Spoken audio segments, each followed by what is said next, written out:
আসসালামু আলাইকুম ওয়ারহমাতুল্লাহ। প্রিয় ভাই ও বোনেরা, আশা করি সবাই ভালো আছেন। আজ আমি আপনাদের সামনে তুলে ধরতে যাচ্ছি একটি হৃদয়স্পর্শী ইমোশনাল গল্প, একটি মায়ের নীরব কান্নার গল্প। রাশেদ ছিল পরিবারের বড় ছেলে। ছোটবেলা থেকেই অনেক কষ্ট করে তাকে মানুষ করেছেন তার মা। বাবা মারা যাওয়ার পর মা একাই সব দায়িত্ব নিজের কাঁধে তুলে নিয়েছিলেন। নিজে না খেয়ে ছেলেকে ভালো খাবার দিয়েছেন, নিজে পুরনো কাপড় পরে ছেলেকে নতুন জামা কিনে দিয়েছেন। এভাবেই কষ্টের মাঝেই বড় হয়ে উঠল রাশেদ। সময় পার হলো, সে পড়াশোনা শেষ করে চাকরি পেল, তারপর বিয়ে করল।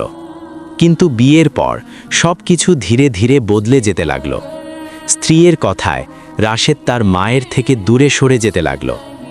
একদিন তার স্ত্রী বলল, তোমার মা সব সময় আমাদের মধ্যে সমস্যা তৈরি করে, তাকে গ্রামে পাঠিয়ে দাও। রাশেদ একবারও ভাবল না যে মা তাকে এত কষ্ট করে বড় করেছেন।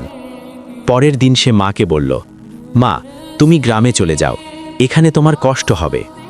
মা কিছুই বললেন না, শুধু হালকা একটা হাসি দিলেন আর চোখের কোণে জমে থাকা জলটা লুকিয়ে রাখলেন। চুপচাপ একটা ব্যাগ গুছিয়ে নিলেন আর চলে গেলেন।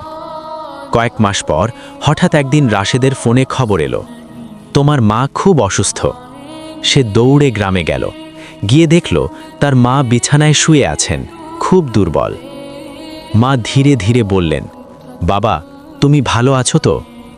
এই কথা শুনে রাশেদ ভেঙে পড়ল। সে কাঁদতে কাঁদতে বলল, মা, আমাকে মাফ করে দাও। মা মৃদু হাসলেন আর বললেন, মায়েরা কখনো সন্তানের উপর রাগ করে না। এই কথাটা বলেই মায়ের চোখ দুটো চিরদিনের জন্য বন্ধ হয়ে গেল।